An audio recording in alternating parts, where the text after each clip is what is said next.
அஸ்ஸலாமு அலைக்கும். Hi friends. இது வந்து ஜனவரி அன்னைக்கு 1 அன்னைக்கு எடுத்த விலாக் தான்.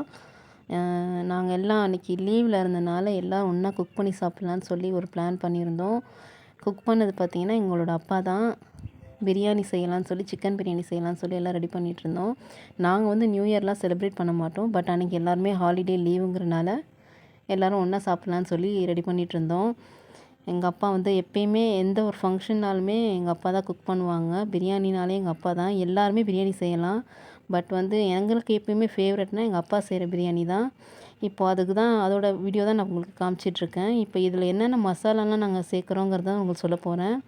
சிக்கன் வாஷ் பண்ணி வச்ச சிக்கனில் தயிர், இஞ்சி பூண்டு பேஸ்ட், புதினா, கொத்தமல்லி, கொஞ்சம் வெங்காயம், தக்காளி, பச்சை மிளகா, மிளகாத்தூள், மல்லித்தூள், பிரியாணி மசாலா, தேவையான அளவு உப்பு, அப்புறம் நம்ம புழிஞ்சு வச்சுருக்கோம் இல்லையா லெமன் சாறு, அதையும் இதில் ஊற்றி நம்ம வந்து சிக்கன் நல்லா மேகினேட் ஆகிற மாதிரி நல்லா இதில் பெனஞ்சு நல்லா ஊற வைக்கணும்.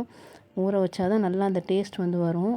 இந்த மாதிரி கொஞ்சம் வெங்காயம் தக்காளியெல்லாம் சேர்க்கணும். இதில் சேர்த்து இந்த மாதிரி நல்லா பெனஞ்சு வச்சிடணும். இப்போ ஒரு சட்டியில் எண்ணெய் ஊற்றிட்டு எண்ணெய் சூடானோடனே இந்த வெங்காயத்தெல்லாம் போட்டு வெங்காயத்தை நல்லா வந்து ஃப்ரை பண்ணி வைக்கணும். ஏன்னா இது வந்து நம்ம அப்படியே தாளிக்க போகிறதில்ல.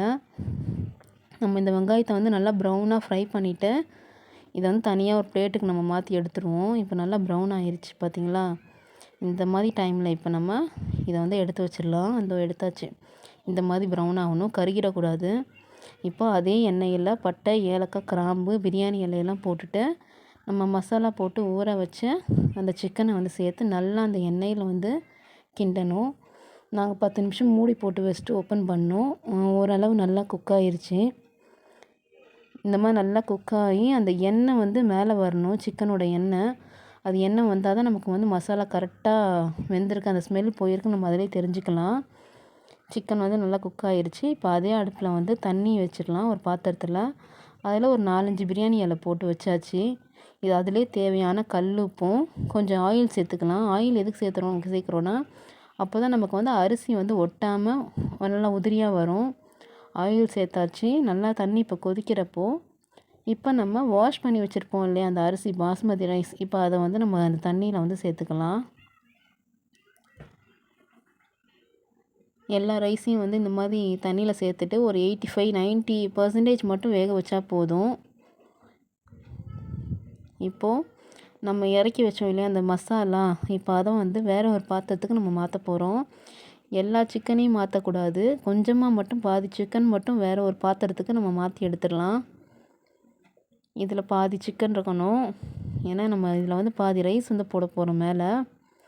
இப்போ ரைஸ் வெந்துருச்சு. இப்போ அந்த ரைஸை வந்து இது மேலே இந்த மாதிரி ஃபுல்லாக இந்த மசாலாவில் படுற மாதிரி பாதி ரைஸை வந்து முதல்ல போட்டுடலாம்.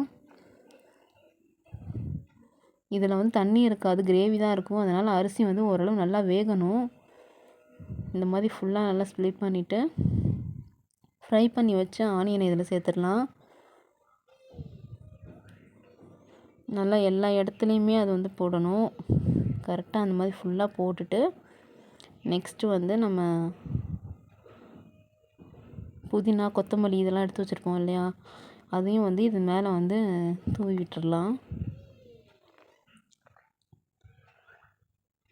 ஃபுல்லாக இந்த மாதிரி போட்டுட்டு இப்போ நம்ம இதை வந்து ஒரு கலர் சேர்க்க போகிறோம். எல்லோ கலர் தான் ஃபஸ்ட்டு சேர்க்க போகிறோம். எல்லோ கலர் வந்து இந்த மாதிரி ஃபுல்லாக நல்லா ஸ்ப்ளிட் பண்ணி விட்டுடலாம். ஏன்னா அப்போ நமக்கு கலர் வந்து டபுள் கலராக ரொம்ப அழகாக இருக்கும் பார்க்க. இப்போது மறுபடியும் வந்து மேலே ஒரு 2வது அடுக்காக வந்து 2வது ரைஸ் வந்து நம்ம சேர்த்துடலாம். ரைஸ் சேர்த்துட்டு ஃபுல்லாக இந்த மாதிரி ஸ்ப்ளிட் பண்ணி வச்சிடலாம். பண்ணிவிட்டு இப்போ அதே தான் அந்த ஆரஞ்சு கலர் நம்ம சேர்க்க போகிறோம். ஆரஞ்சு கலர் நல்லா சேர்த்துட்டு அந்த ஃப்ரை பண்ண ஆனியனை வந்து இதில் சேர்த்துடலாம். ஃப்ரை பண்ண ஆனியன் அதே மாதிரி புதினா, கொத்தமல்லி வந்து ஃபுல்லாக எல்லா இடத்துலையும் போட்டுடலாம். போட்டாச்சு. இப்போ இது எல்லாமே நம்ம இதோட வந்து ஃபைனல் டச் என்ன பண்ண போகிறோம்னா நம்ம எடுத்து வச்ச சிக்கன் கிரேவி இருக்கு இல்லையா அந்த மசாலா, அதை வந்து இது மேலே வந்து ஊற்றி விட போகிறோம். ஃபுல்லாக எல்லா இடத்துலையும் இதை வந்து ஊற்றணும். சிக்கன் எல்லா இடத்துலையும் இருக்க மாதிரி நல்லா அந்த கரண்டி வச்சு உடையாமல் எல்லாம் கரெக்டாக கிண்டி விட்டுடலாம். கிண்டிட்டு மிச்சம் இருக்கிற அந்த ஃப்ரை பண்ண ஆனியன், அந்த கொத்தமல்லி எல்லாம் வந்து இது மேலே போட்டுடலாம். போட்டுட்டு மூடி போட்டுற வேண்டியது தான். ஒரு டைம் இந்த மாதிரி செஞ்சு பாருங்கள், ரொம்பவே நல்லாயிருக்கும், டேஸ்டியாகவும் இருக்கும். இப்போ தம் போடுறதுக்கு இந்த மாதிரி ஒரு ஈர துணி எடுத்து சுற்றி இந்த மாதிரி சட்டி மேலே சுற்றி வச்சுட்டு அதுக்கு மேலே மூடி போட்டு தம் போட்டுடலாம். உங்களுக்கு வேணும்னா நீங்கள் மாவு கூட பிணைஞ்சு இந்த மாதிரி சுற்றி ஒட்டி தம் போட்டுடலாம். இப்போ ஸ்டவ் ஆன் பண்ணிவிட்டு ஒரு தோசைக்கல் எடுத்து வச்சிடலாம். தோசைக்கல் வந்து நல்லா ஹீட் ஆகணும். ஹீட் ஆனோடனே நம்ம அந்த சட்டி எடுத்து மேலே தம் போட்டுடலாம்.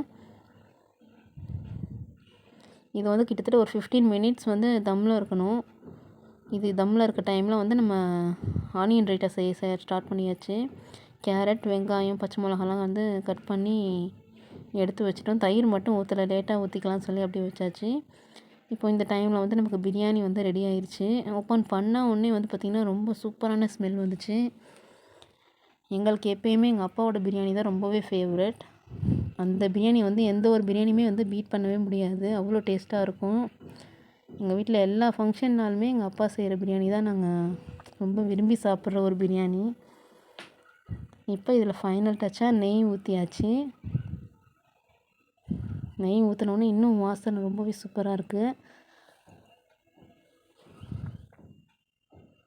இப்போ வந்து இது உடையாமல் அந்த 2 டபுள் கலரும் வந்து செட் ஆகிற மாதிரி நல்லா அழகாக அடியிலேருந்து கிண்டி விட்டுடலாம்.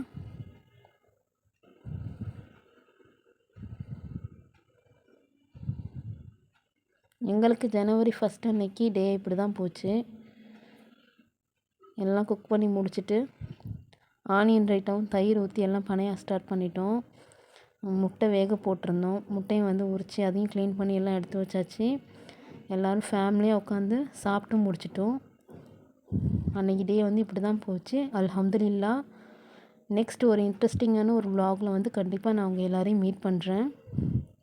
மறக்காமல் இந்த ரெசிபியை செஞ்சு பாருங்கள். நம்ம சேனலையும் சப்ஸ்கிரைப் பண்ணிக்கோங்க. பாய்.